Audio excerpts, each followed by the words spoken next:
अब देखिएगा, आज मैं आपको आर्टिकल 5.27 लॉरेंट थ्योरम एक्सप्लेन कर रहा हूँ। 5.27 जो आर्टिकल है ये एक बहुत लंबा आर्टिकल है ना, लॉरेंट थ्योरम। और 5 इससे पहले का जो आर्टिकल है 5.26 वो होमवर्क है, टेलर थ्योरम। जो लॉरेंट थ्योरम होती है वो दो सर्किल के बीच के रीजन में खोली जाती है, और जो टेलर थ्योरम होती है वो सर्किल के अंदर खोली जाती है। जो टेलर थ्योरम होती है उसमें z-a की पॉजिटिव घात होती है। जो लॉरेंट थ्योरम होती है उसमें z-a की पॉजिटिव पावर भी होती है, निगेटिव पावर भी होती है। तो यानी कि लॉरेंट थ्योरम जो करूँगा मैं ये दो पार्ट में करूँगा, तो उन दो पार्ट की जगह पहला पार्ट अगर आप कर देंगे तो टेलर थ्योरम जो है वो ऑटोमेटिकली हो जाएगी। ठीक है ना। तो देखिएगा, if a function f(z) is analytic in the annulus between two concentric circles C1 and C2 with center at the point z is equal to a and radius r1, r2 greater than r1 respectively। कोई function f(z) है और दो हमारे पास दो circle है, दोनों circle हमारे concentric हैं। एक सर्किल का नाम C1 है, दूसरे का नाम C2 है। पहले की रेडियस r1 है, दूसरे की रेडियस r2 है, और दोनों का सेंटर जो है वो z = a है। उन दोनों के बीच में आपका फंक्शन जो है वो एनालिटिक है। जब आप टेलर थ्योरम का स्टेटमेंट आपको मिलेगा तो उसमें आपका फंक्शन जो है वो सर्किल के अंदर एनालिटिक होगा। यहाँ दो सर्किल के बीच में एनुलस रीजन यानी कि जो वलयाकार क्षेत्र होता है उसमें आपका फंक्शन एनालिटिक है। तब ये कहते हैं then at any point z of annulus. तो यानी कि एनुलस के अंदर कोई भी पॉइंट अगर आप z लेते हैं तो आपका फार्मूला होता है f(z) = summation n = 0 to infinite an z minus a to the power n plus summation n = 1 to infinite dn z minus a to the power minus n। यहाँ ध्यान दीजिएगा, यहाँ पर समीशन में n = 0 से स्टार्ट है और यहाँ पर समीशन में n = 1 से स्टार्ट है। अगर इसमें से सिर्फ आप ये इतना पद लिख लेंगे और आगे का पद छोड़ देंगे तो वो टेलर थ्योरम हो जाएगी। वेयर an bn आपके कांस्टेंट है। an का फार्मूला है 1/2 pi integration c1 ft dt upon t minus a to the power n plus 1 और bn = 1/2 pi integration c2 ft dt upon t minus a to the power n minus 1। ध्यान रखना, काफ़ी ये सबसे लंबा topic है इस वाले चैप्टर का। तो an जो वैल्यू निकाली जाएगी वो सर्किल c1 पर निकाली जाएगी और bn जो वैल्यू निकाली जाएगी वो सर्किल c2 पर निकाली जाएगी। लेकिन बाद में दोनों सर्किल की जगह एक ही सर्किल बन जाएगा कॉची थ्योरम का प्रयोग करके। वो तो खैर बात की बात है। अब हम इसका प्रूव करते हैं।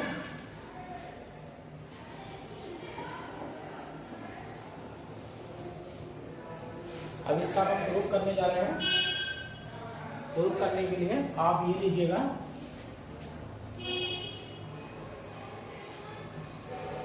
ये दो सर्किल है आपके।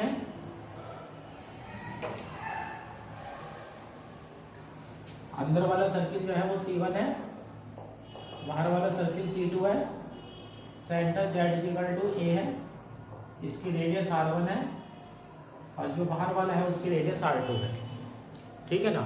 अब जो f(z) जो खुलेगा, जो f(z) लिया जाएगा, जो हम f(z) लेने वाले हैं वो f(z) में जो z जो पॉइंट होगा वो दोनों एनुलर रीजन के बीच में होना चाहिए। अब यहाँ पर देखिएगा, यहाँ पर कोई पॉइंट ले लेते हैं। सपोज कर लीजिएगा ये कोई पॉइंट है एनुलर रीजन में z और ये मान लीजिएगा इसकी जो सेंटर से डिस्टेंस है वो स्मॉल r है। इसे सिर्फ a डिनोट कर दीजिएगा, कॉम्प्लेक्स नंबर तो चल ही रहे हैं। तो z जो आपका पॉइंट होना चाहिए वो एनुलस रीजन में होना चाहिए और मान लेते हैं उसकी जो सेंटर से डिस्टेंस है वो स्मॉल r है। ठीक है। अब यहाँ पर लिख लेते हैं, अब थोड़ी सी थ्योरी लिख लेते हैं इस पॉइंट के बारे में। Let z be any point within annulus region between circle C1 and C2 of radius R1 and R2 where R2 greater than R1, जहाँ पर R2 जो है वो R1 से बड़ा है। ये हमने थ्योरी लिख ली है जैसे कि हमें स्टेटमेंट में दिया गया था। अब ये मान लीजिएगा जो जेड पॉइंट लिया है उसकी सेंटर ए से जो डिस्टेंस है वो हमने आर लिया है, और हाँ C1 and C2 of radius R1 and R2 where R2 और एंड ये भी डाल देते हैं both circle has centre at Z equal to A। अब ये मान लीजिएगा let mod Z minus A equal to small r के है, और स्मॉल r के साथ शर्त हो जाएगी R1 लेस देन R2। ये दोनों रेडियस के बीच में पड़ जाएगा, हमारा दोनों रेडियस के बीच में पड़ जाएगा। अब देखिएगा मल्टी कनेक्टेड रीजन के लिए, जो मल्टी कनेक्टेड रीजन के लिए कॉची थ्योरम कराई गई थी, उसका हम पहला केस लेने वाले हैं। यहाँ पर ये ले लेते हैं by Cauchy integral formula, by Cauchy integral formula for multiple connected region, for multiple connected region F Z equal to. यहाँ ध्यान रखिएगा जब मल्टीपल कनेक्टेड रीजन के लिए फार्मूला खोला गया था तो उसमें जो इंटीग्रेशन आया था वो सारे सर्किल के सम के इक्वल आया था जितने भी अंदर थे। लेकिन यहाँ पर देखिएगा दोनों सर्किल जो है, अब वहाँ जो आर्टिकल करा गया था उसमें बाहर वाले सर्किल पर जो चले थे वो तो एंटी क्लॉकवाइज चले थे, और जबकि अंदर वाले सर्किल पर सब पर जो भी रीजन दिए गए थे उसमें क्लॉक चले थे। लेकिन यहाँ देखिएगा दोनों पर एंटी क्लॉक चल रहे हैं, तो C1 वाला जो आपका एक इसमें से सर्किल है वो प्लस हो जाएगा, और यहाँ दूसरा जो है वो माइनस हो जाएगा। और यहाँ थोड़े मैंने सर्किल के नाम स्टेटमेंट के अकॉर्डिंग बदल दिए हैं। मैं ऐसे कर देता हूँ, यहाँ रेडियस R1 और R2 है, यहाँ ऐसे कर देता हूँ R1 ग्रेटर देन R2 है, बाकी ऐसा कैसे रहेगा। और जो AN निकलेगा, हाँ यहाँ पर रेडियस जो है मेरी उल्टी हो गई है थोड़ी सी, ये मैं सही कर देता हूँ। ये AN सही है, BN सही है, यहाँ भी C1 एंड C2 सही है, बस ये चेंज हो गया R1 ग्रेटर देन R2। तो ये बाहर वाला C1 हो जाएगा, अंदर वाला C2 हो जाएगा, ये R2 हो जाएगी, ये बाहर R1 हो जाएगी, और ये कंडीशन चेंज हो जाएगी, यहाँ R1 greater than small r greater than R2, ये कंडीशन चेंज हो जाएगी, है ना। सर्किल के नाम चेंज हो गए हैं। अब यहाँ से C1 वाले पे जो है, C1 जो है वो बाहर वाला सर्किल है जिसपे एंटी क्लॉक ही लिया गया था, लेकिन C2 वाला जो सर्किल है वो मल्टीपल कनेक्टेड रीजन में अंदर वाले पर क्लॉक चले थे, तब वैल्यू प्लस आई थी। तो C1 पर आप प्लस लेंगे और C2 पर आप माइनस लेंगे। तो यहाँ पर एफ जेड इक्वल टू हो जाता है 1/2 पाई आई हो जाएगा, इंटीग्रेशन C1 हो जाएगा, नया वेरिएबल डाल देते हैं f t t t upon T minus z, और माइनस का दूसरे में डाल देते हैं 1/2 पाई आई integration C T F T D T upon T minus z. दोनों के लिए फार्मूला जो है वो लगा दिया गया है ना। अब ये भी लिख देते हैं, we have integral where integral is taken over C1, C2 in anti-clockwise direction।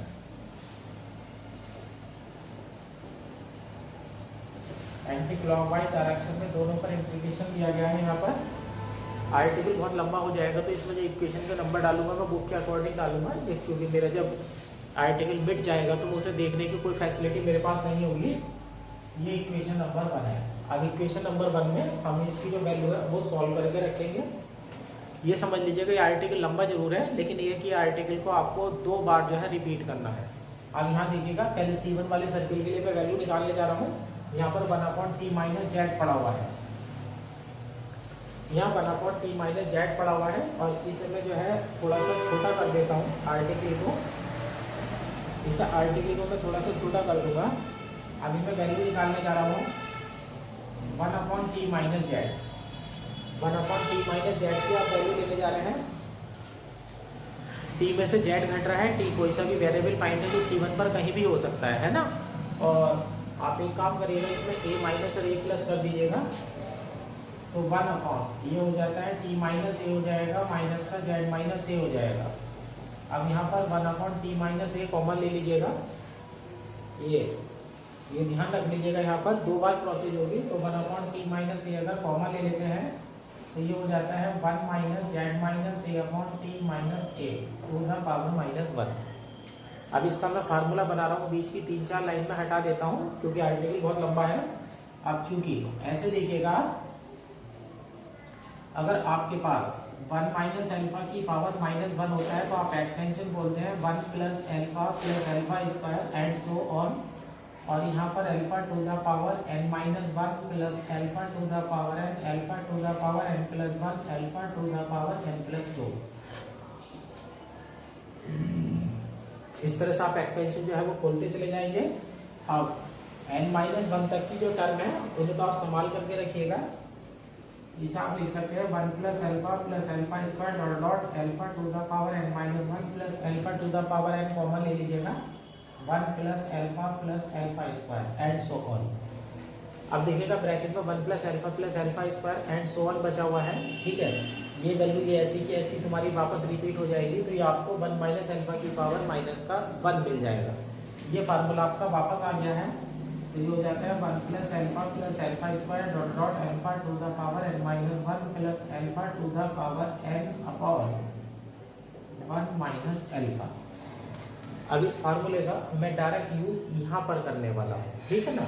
ये डायरेक्ट यूज में फार्मूले का करने वाला हूँ यहाँ पर।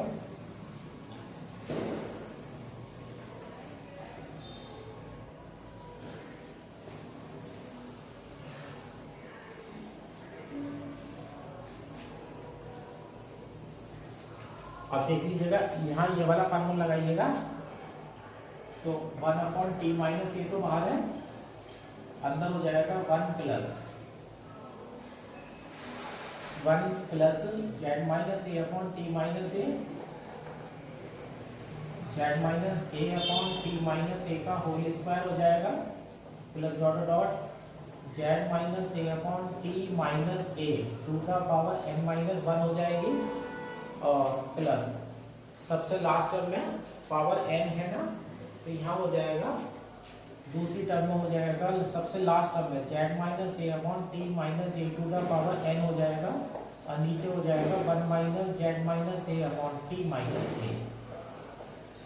मैं फिर दोबारा कहना चाहूँगा, आर्टिकल लंबा तो जरूर है लेकिन भारी जो है वो किसी भी तरीके से नहीं है। ये हो जाएगा।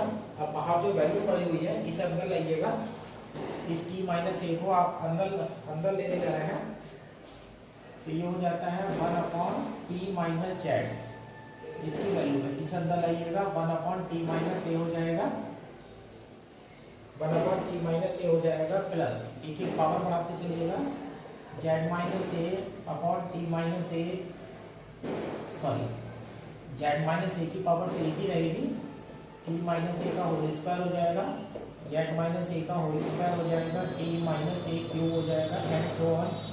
और यहाँ हो जाएगा इस वाली टर्म में Z minus A to the power n-1 हो जाएगी, और नीचे T minus A to the power n हो जाएगी, प्लस सबसे लास्ट टर्म में देखिएगा।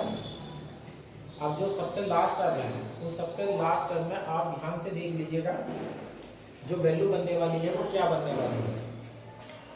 टी माइनस ए अंदर आएगा, तो t माइनस ए, ये जो 1/t माइनस ए है वो यहाँ आएगा, जब इसका एलसीएम लेंगे तो t माइनस ए से t माइनस ए कट जाएगा, ये पावर ऐसी की ऐसी रहेगी, और नीचे आ जाएगा t माइनस जेड।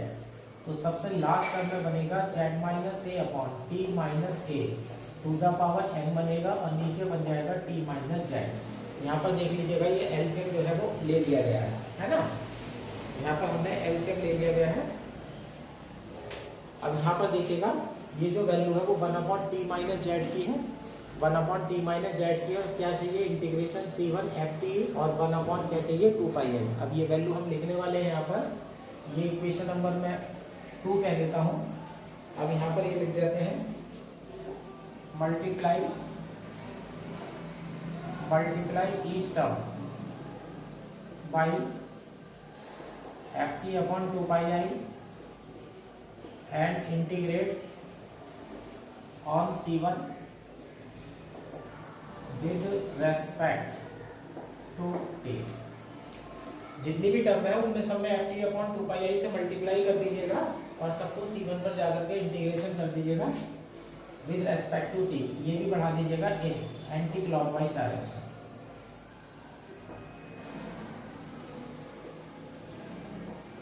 जितनी भी टर्म आप इक्वेशन नंबर 2 में देख रहे हैं उनके साथ साथ आप ये डालते चलिएगा कि ये हो जाएगा 1/2 पाई आई integration C1 f T D T upon T minus z d t. ये वैल्यू हो जाएगी, आप देख लीजिएगा यहाँ पर। अब जितने भी इंटीग्रेशन है ये सब टी के रेस्पेक्ट में है। अब यहाँ पर आ जाइएगा, सबसे पहली टर्म है 1/2 पाई आई हो जाएगा integration C T F T D T upon ये टी माइनस ये हो जाएगा प्लस यहाँ देख लीजिएगा जेड माइनस ये बाहर आ जाएगा integration C1 f T D T upon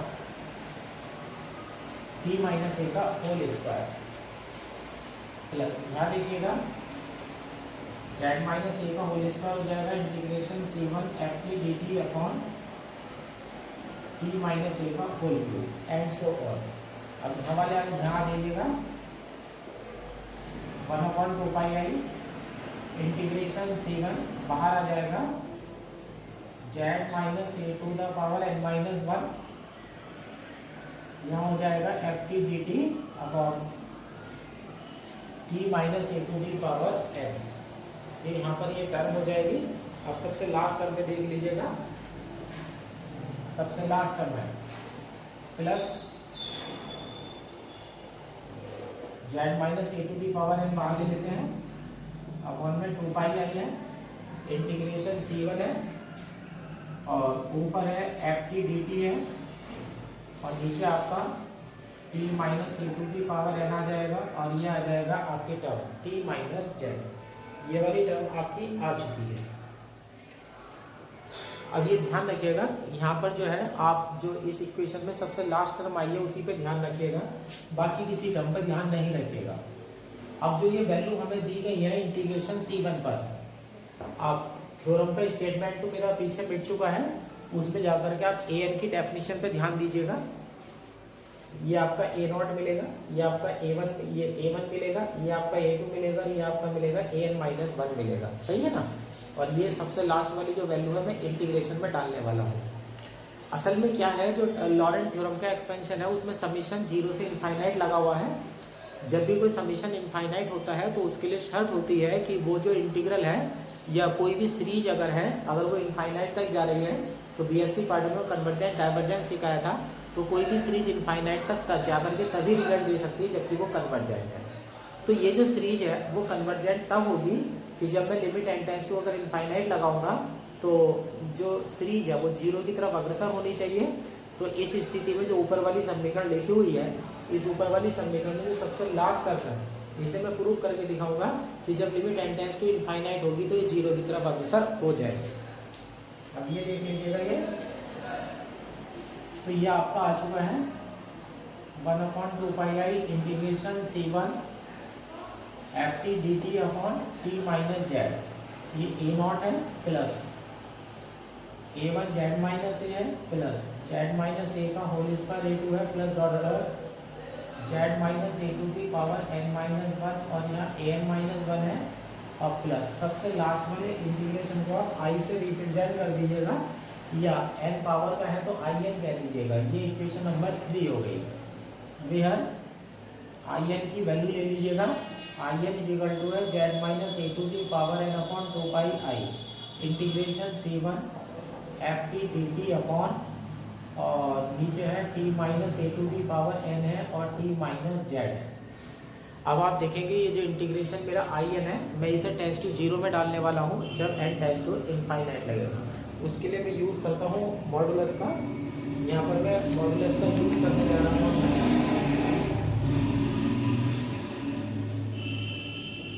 mode in। अब देखिएगा ये हो जाएगा mod Z minus A to the power n upon I गायब हो जाएगा तो 2 पाई हो जाएगा इंटीग्रेशन C1। मोड अंदर ले जा रहा हूँ तो लेस देन, मोड अंदर ले जा रहा हूँ तो आप लेस देन इक्वल लगा दीजिएगा। तो ये हो जाएगा mod F T mod D T upon mod T minus A to the power n। Mod T minus Z. अब यहाँ पर जाकर के मोड की वैल्यू जो है वो रखनी शुरू कर दीजिएगा। जो आपका डायग्राम बना हुआ है, जो डायग्राम बना हुआ है उस डायग्राम के हिसाब से देख लीजिएगा। आप इंटीग्रेशन C1 पर कर रहे हैं, जो वेरिएबल है वो t है, तो t जो है वो C1 पर लाई करेगा। ये लगा देते हैं, वेयर t इज वेरिएबल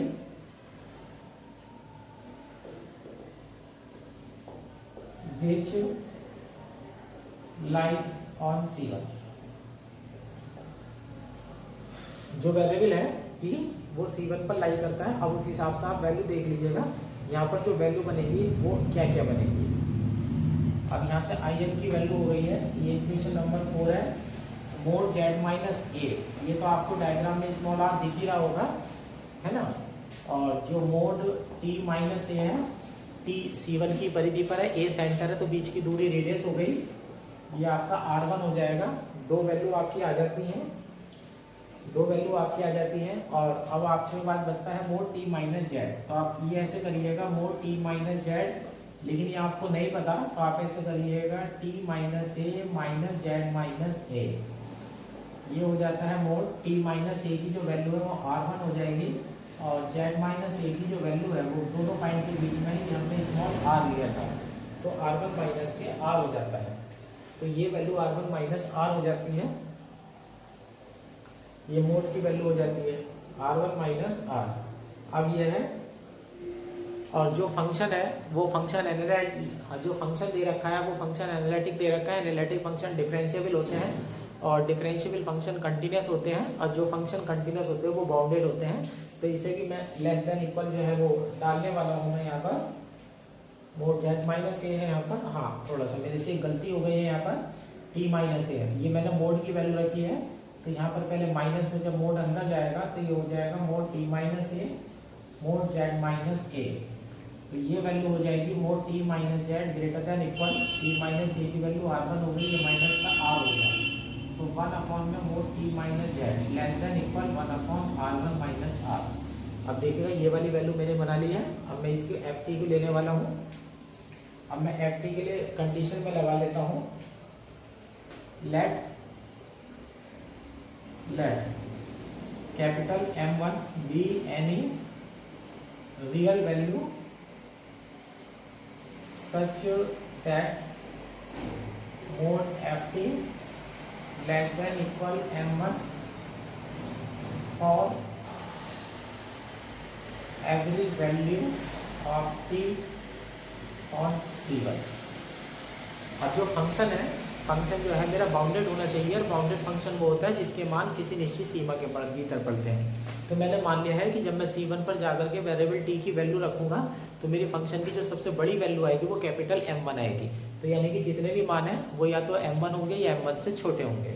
अब इन सारी वैल्यू को लेकर के आ जाइएगा बाई इक्वेशन 4।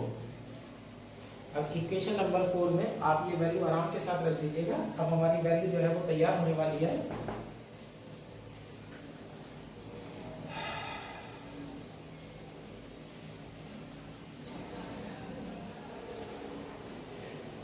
इक्वेशन नंबर 4 में आप वैल्यू लेकर के जाइएगा।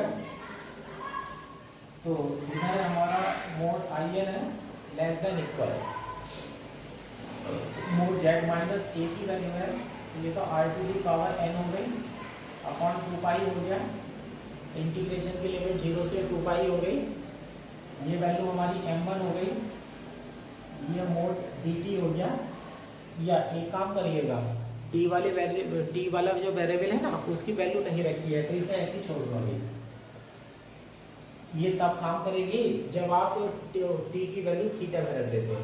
अब मोड टी माइनस ए देख लीजिएगा, मोड टी माइनस ए R1 है अपॉन ये R1 to the power n हो जाता है। अब ये वाली वैल्यू देख लीजिएगा, ये हो जाती है अब डिनोमिनेटर में R1 माइनस R। अब ये सारी वैल्यू बाहर आ जाएंगी, mod IN less than equal R to the power n upon 2π 1 upon m भी बाहर आ जाएगा, अपॉन R1 की पावर n बाहर आ जाएगा, 1 upon R1 minus R integration C1 और मोड dt जो है छोटा सा एलिमेंट है, जब इंटीग्रेशन C1 करेंगे तो ये पूरी परिधि जो है वो बन जाएगी। और ऐसे कर लेते हैं यहाँ पर चूंकि integration C1 mod dt equal to, ये इसकी परिधि 2 पाई R1 हो जाएगी। तो यहाँ पर mode IM less than equal या M1 अपॉन 2 पाई हो जाएगा, स्मॉल r बटे R1 की पावर n हो जाएगी, और ऊपर हो जाएगा 2 पाई R1 upon R1 minus R। 2 पाई से 2 पाई कैंसिल हो जाता है, तो ये मोड IM हो जाता है, लेस देन इक्वल बनता है M1 स्मॉल r बटे R1 की पावर n, और ये लिख देता हूँ मैं 1 अपॉन 1 माइनस r बटे R। अब जो स्मॉल r है मेरा, स्मॉल r है वो वैल्यू मेरी छोटी है कंपेरेटिव कैपिटल R1 के, है ना। तो कंपेरेटिव कैपिटल R, तो स्मॉल r अपॉन R1 जो है वो 1 से छोटा है, और 1 से छोटी वैल्यू जो है यानी कि ये वैल्यू 0 और 1 के बीच में पड़ेगी डेसिमल में। डेसिमल की पावर इनफाइनाइट करेंगे तो वैल्यू 0 में चली जाएगी। अब ऐसे लिख लेते हैं, चूँकि small r less than R1 के, इस टू implies r upon R1 less than 1, इस टू इम्प्लाइज r अपॉन R1 की power n, r upon R1 की power n tends to 0 as n tends to infinite. ये 1 से छोटी वैल्यू है, जब कोई वैल्यू 0 और 1 के बीच में पड़ती है तो उसकी पावर इनफाइनाइट करते हैं तो आंसर जो है वो हमेशा 0 आता है। तो यानी कि जो IN है वो टेंड्स टू 0 में चला जाएगा, क्योंकि मोड 0 से छोटा तो हो नहीं सकता, तो IN tends to 0 as n tends to infinite. अब इक्वेशन नंबर 4 से ये वैल्यू आ चुकी है, IN टेंड्स टू 0। अब n टू इनफाइनाइट पे ये वैल्यू आ चुकी है। अब जो इक्वेशन नंबर 3 में IN पे मैंने एक्सपेंशन रोक रखा था ना, अब ये टेंड्स टू 0 आ रहा है, टेंड्स टू कब, n टेंड्स टू इनफाइनाइट पर। तो इसका मतलब है ये कन्वर्जेंट एक्सपेंशन है और ये अनंत तक जा सकता है। अब इसे एक्सपेंशन को आप इनफाइनाइट तक ले जाइएगा। अब इसे समीशन में डाल देता हूँ मैं, बाई इक्वेशन 3। तो ये हो जाता है 1 upon 2 pi I integration C1 FT upon T minus Z dt summation n is equal to 0 से infinite a n z minus a to the power n। Equation number 5, ये आपकी इक्वेशन नंबर 5 आ चुकी है। अब जितना आर्टिकल करा है ना, उस आर्टिकल को मैं एक बार रिपीट कर रहा हूँ। अब मैं दूसरे वाले सर्किल पर जा रहा हूँ C2 पर, लेकिन प्रॉब्लम की बात यह है जो C2 है ना सर्किल, उसकी रेडियस R2 है, तो वो स्मॉल r से छोटी होगी। तो अभी यहाँ पर मैंने स्मॉल r बटे कैपिटल R1 बनाया था ना, अब मुझे बनाना पड़ेगा कैपिटल R2 बटे स्मॉल r। तो यानी कि मुझे प्रोसेस उल्टी करनी पड़ेगी, यानी कि पॉजिटिव पावर नेगेटिव में डालनी पड़ेगी, नेगेटिव पावर पॉजिटिव में डालनी पड़ेगी। अब यहाँ तक जो मैंने ये करा है ना, ये वाला जो मैंने समीकरण नंबर 5 तक आर्टिकल कर दिया है, तो ये आर्टिकल वो वाला हो गया टेलर थ्योरम का। यानी कि जो आपको टेलर थ्योरम करनी होगी वो टेलर थ्योरम सिर्फ यहीं तक करनी होगी, है ना। अब मैं आगे लेकर के चलता हूँ। अब मैं इसी आर्टिकल को दोबारा ले लेता हूँ।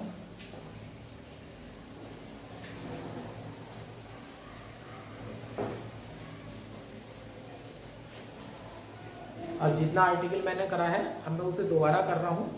दूसरी वाली टर्म में माइनस लगा हुआ है, इक्वेशन नंबर 1 की दूसरी वाली टर्म में माइनस है, तो माइनस ले लीजिएगा, और एक वो 1 अपॉन जो पड़ा हुआ है t माइनस जेड वो ले लीजिएगा। अब ये उठाइएगा, चूंकि minus 1 upon t minus Z is equal to 1 upon Z minus T हो जाएगा, 1 अपॉन, फिर आप ऐसे कर दीजिएगा Z minus A minus T minus A. यहाँ पर ध्यान दीजिएगा, जो पीछे वाला एक्सप्रेशन था, अभी जो प्रूफ हमने करा है उसमें z माइनस ए की पॉजिटिव पावर थी, लेकिन दूसरा वाला जो एक्सपेंशन है उसमें z माइनस ए की मुझे नेगेटिव पावर चाहिए, तो z माइनस ए जो है वो आपका नीचे होना चाहिए। तो हम इसे ऐसे लिख लेते हैं, ये हो जाता है 1 अपॉन जेड माइनस ए हो जाएगा, ये हो जाएगा 1 upon T minus A Z minus ए और होल पावर -1। तो जो अभी अभी पीछे मैंने फार्मूला सिखाया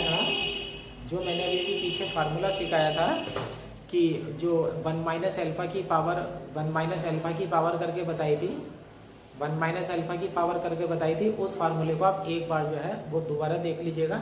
मैं फिर वही फार्मूला यहाँ लगाने वाला हूँ।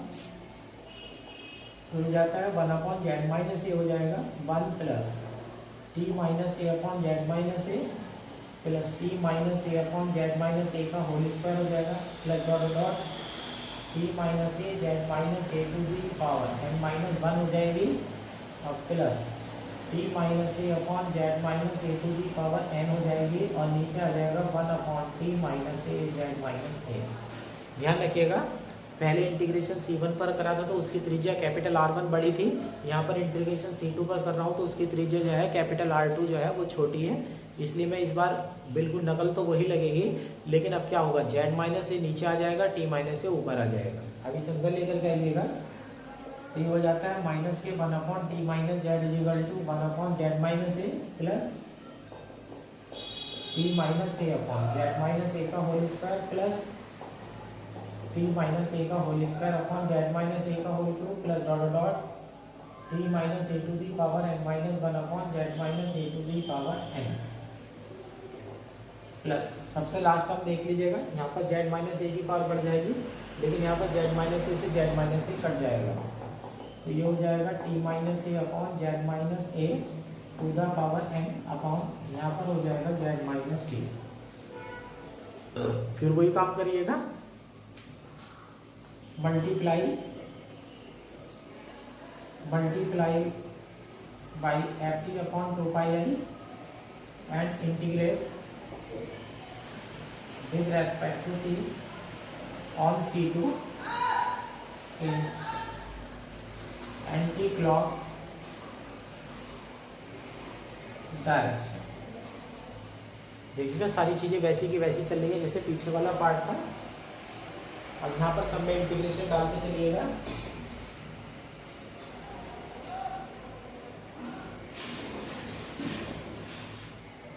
ये हो जाता है माइनस 1 अपॉन 2 पाई आई हो जाएगा, इंटीग्रेशन C2 हो जाएगा एफ टी डी टी और नीचे हो जाएगा t माइनस जेड। और यहाँ देख लीजिएगा यहाँ पर इंटीग्रेशन तो t के रेस्पेक्ट में है, तो ये हो जाएगा 1 upon Z minus a integration C2 f T D t और हाँ अपॉन का 2 पाई आई बाहर रह गया है 1 अपॉन 2 पाई आई और जेड माइनस ए की पावर माइनस का 1 पढ़ लीजिएगा इसे।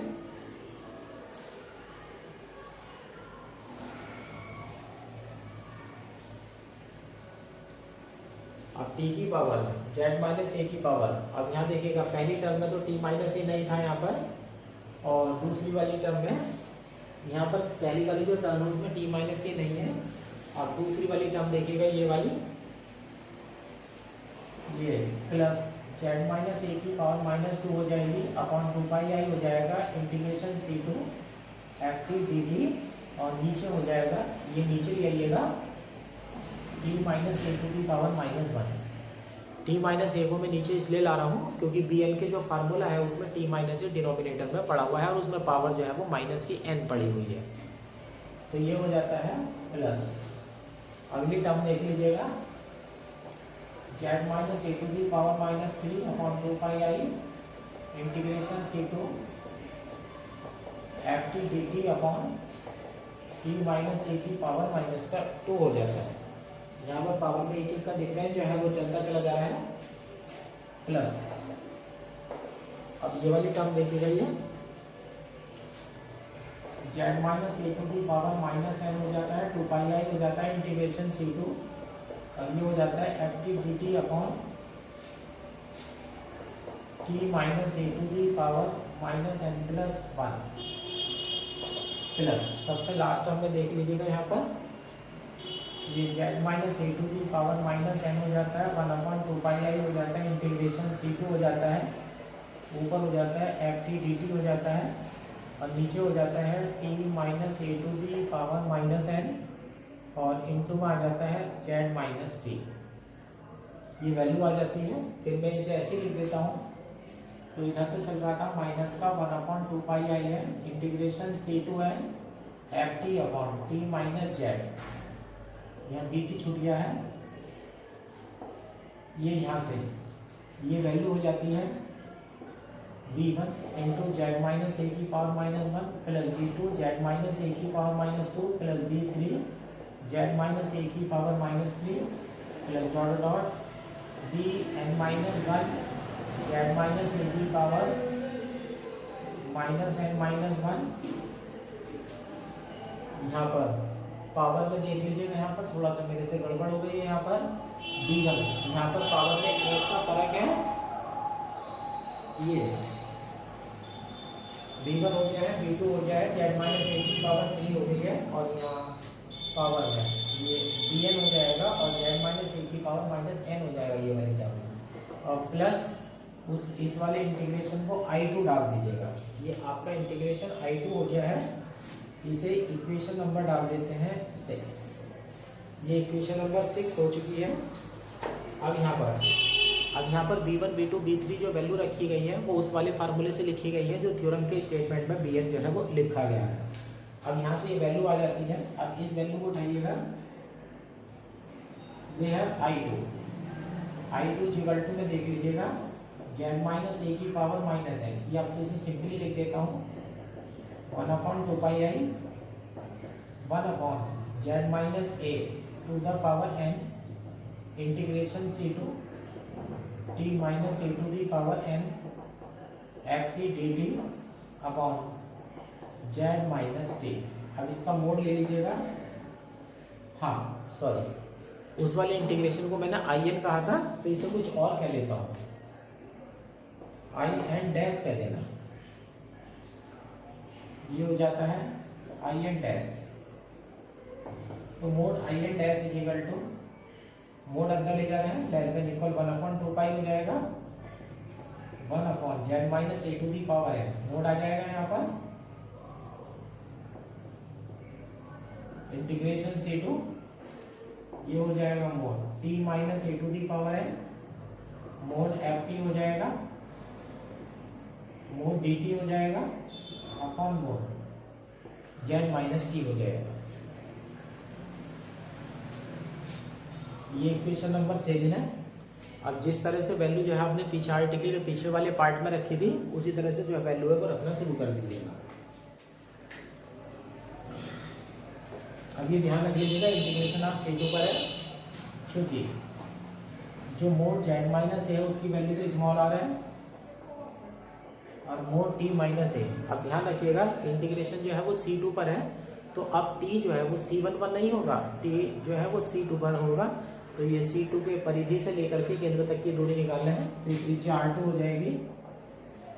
पहले यही वैल्यू R1 हो गई थी और मोड Z माइनस टी पड़ा हुआ है और ये ले लीजिएगा मोड Z माइनस टी को लिख देंगे मोड Z माइनस ए और माइनस का t माइनस ए, तो ये हो जाएगा ग्रेटर देन इक्वल हो जाएगा मोड Z माइनस ए और माइनस मोड t माइनस ए।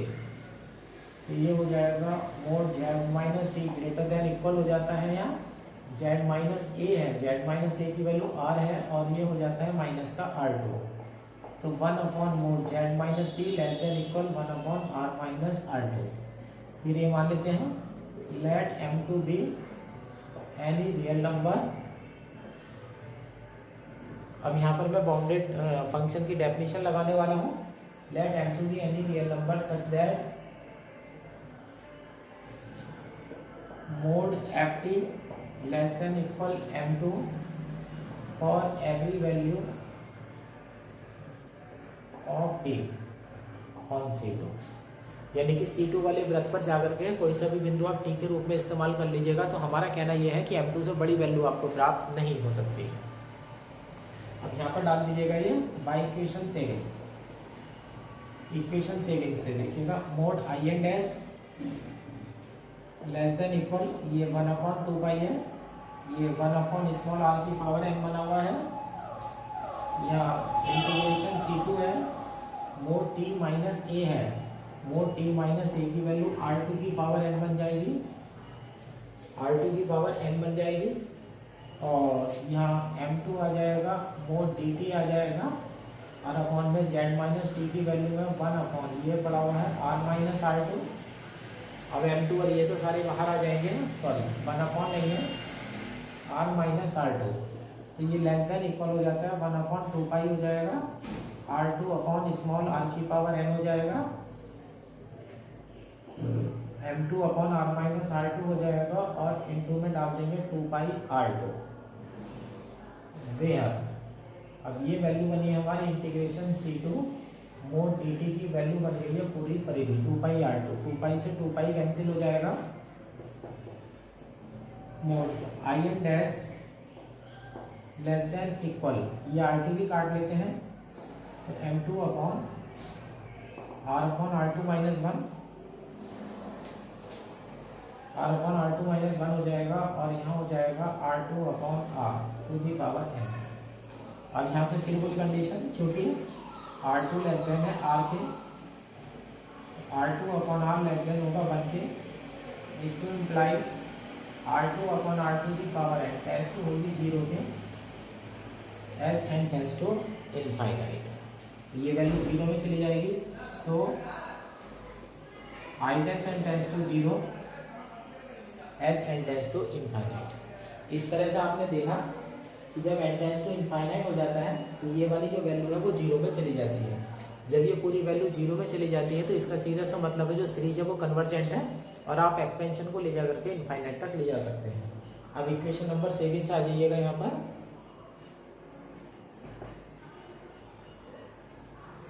अब हम इसे सिंपली तरीके से लिख देंगे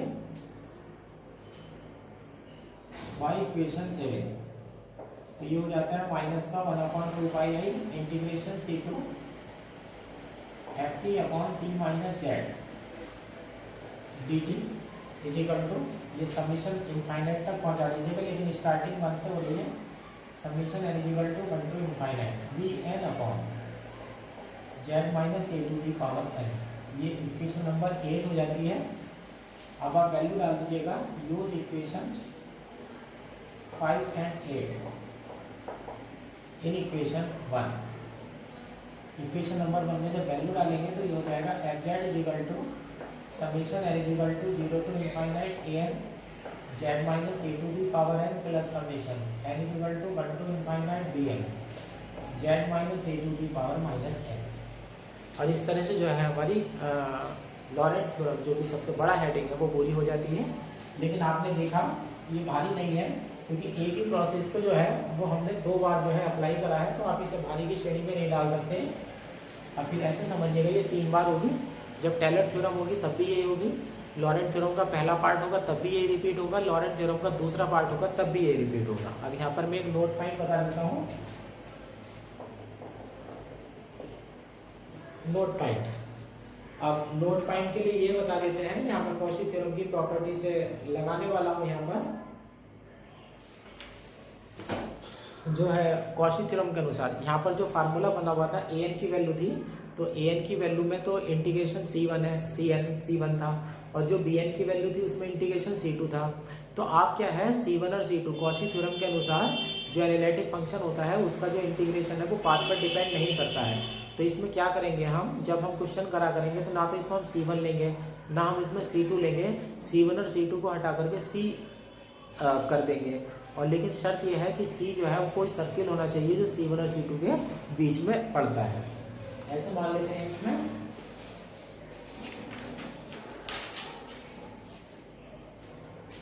नोट, शॉर्टकट में देख लीजिएगा, लॉरेंट थ्योरम इज, आप ऐसे पढ़िएगा f Z is equal to summation n is equal to minus infinite से infinite A N Z minus A to the power n. इस तरह से पढ़ लीजिएगा, इस तरह से पढ़ लीजिएगा, और यहाँ पर ये ऐसे पढ़ लीजिएगा। और A N is equal to सीधे सीधे फार्मूला हो जाता है 1/2 पाई आई हो जाएगा integration C F T D T upon T minus A to the power n plus 1। ये हो जाता है where circle C, where circle C lie between C1 and C2 and center at Z is equal to A, है ना। अब ये भी ध्यान रखना, note B N is equal to A minus N हो जाएगा। आप बी एन का फार्मूला देख लेना, पीछे जाकर के ए एन का फार्मूला देख लेना, सिर्फ में एन के चिन्ह का अंतर है। और इंटीग्रेशन के नीचे C1 और C2 लिखा हुआ है, जब C1 C2 को हटा करके आप C डाल देंगे तो जो बी एन की वैल्यू है वो ए माइनस एन की वैल्यू हो जाएगी, और आप लॉरेंट थ्योरम का भी शॉर्टकट तरीके से लिख सकते हैं। अभी लॉरेंट थ्योरम और टेलर थ्योरम कर लीजिएगा। अब इनके फिर जो है नेक्स्ट वीडियो में इनके अब आगे की थ्योरम बाद में कराई जाएंगी और उसके बेस पर पहले आपको क्वेश्चन जो है वो कराए जाएंगे।